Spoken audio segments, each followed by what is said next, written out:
नमस्कार दोस्तों, हमारे चैनल गीता रसोई में आप सभी का हार्दिक स्वागत है। पेरेंट्स, आज हम इस टॉपिक पे डिस्कस करेंगे, पेरेंट्स क्या बच्चों की हड्डियां मजबूत करने के लिए मालिश ही पर्याप्त है? मालिश करने से ही बच्चों की हड्डियां स्ट्रांग हो जाती हैं।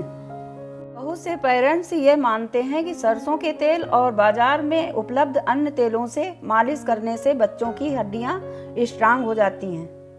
लेकिन पेरेंट्स, मैं आपको ये बता दूं कि मालिश करने से बच्चों की हड्डियां पूरी तरह से स्ट्रांग मजबूत नहीं होंगी।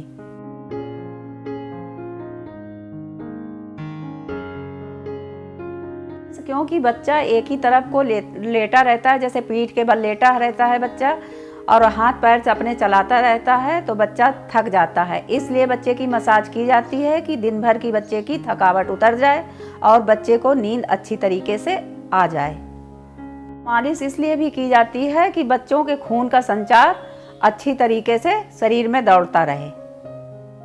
अगर उसकी मसाज बच्चे की यहाँ से छाती से लेकर के गले से लेकर के पेट तक की जाती है हल्के हाथों से, तो उसमें भी बहुत बच्चे को पेट में आराम मिलता है। बच्चे की गैस और बच्चे की पोटी आराम से निकल जाती है और पेरेंट्स उसके बच्चे के पेट में कड़ापन नहीं रहता है और बच्चे को काफ़ी आराम मिलता है। पेरेंट्स, बच्चे की मसाज करने से चेहरे में बच्चे की नाक को उठाना होता है कि जैसे ऐसे ऐसे धीरे धीरे करके नाक को उठाना होता है, तो उसकी नाक सही हो जाती है।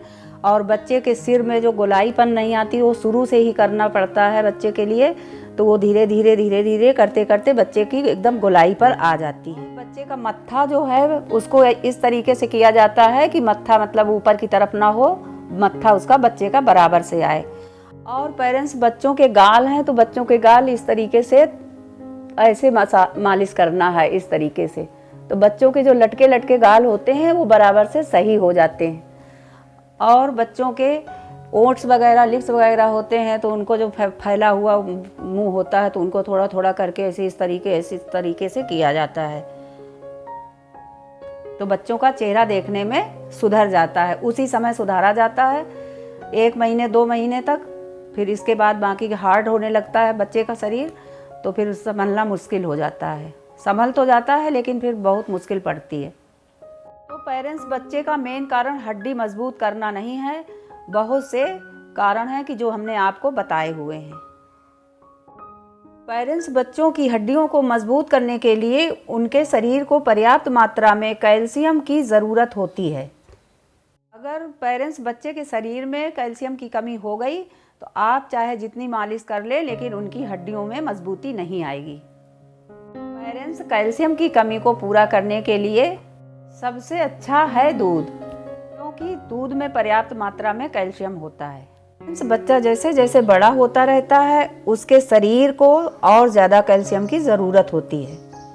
पेरेंट्स, समय के साथ साथ बच्चों के दांत भी निकलते हैं, उसमें भी कैल्शियम की ज़रूरत है। धीरे धीरे बच्चों की लंबाई बढ़ती है और उसमें भी कैल्शियम की ज़रूरत है। जैसे जैसे बच्चा बड़ा होता है, विकसित होता जाता है, तो वैसे ही दूध की मात्रा बच्चे को कम होती जाती है। जैसे कि बच्चा अन्न पर आ जाता है तो वो दूध का पीना कम कर देता है।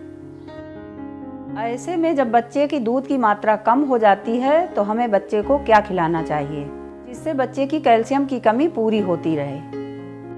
ऐसे में बच्चे को दूध से बनी हुई चीज़ें ज़्यादा से ज़्यादा मात्रा में दें, जैसे कि छेना, दूध की बर्फ़ी, पनीर, दही, milk shake, soya milk. Parents, अपने बच्चों को चीनी की जगह में थोड़ा सा गुड़ खिलाएं। गुड़ खिलाने से बच्चों की कैल्शियम की मात्रा कभी भी कमी नहीं होगी। पेरेंट्स, बच्चे को गुड़ खिलाने से बूढ़े होने तक उनको कैल्शियम की कमी नहीं होगी। पेरेंट्स, चीनी खाने से बच्चों को कितनी बीमारियां होती हैं वो आगे आने वाले वीडियो में हम आपको बताएंगे। जब आपका बच्चा 2-2.5 साल के ऊपर का हो जाए तो उसको काले तिल के गुड़ के साथ लड्डू बना करके खिलाइए, उसमें बहुत ही ज़्यादा कैल्शियम होता है। पेरेंट्स, अगर आप लोगों को, बड़े लोगों को भी गांठों में दर्द, जोड़ों में दर्द रहता है, तो आप भी लड्डू बना करके काले तिल के साथ गुड़ के लड्डू बना करके खा सकती हैं, बहुत ही फायदेमंद है। ऐसे ही बच्चों से जुड़े अच्छे वीडियो देखने के लिए हमारे चैनल को सब्सक्राइब कीजिए और वीडियो पसंद आया हो तो लाइक कीजिए और दूसरों के साथ शेयर कीजिए। बहुत बहुत धन्यवाद।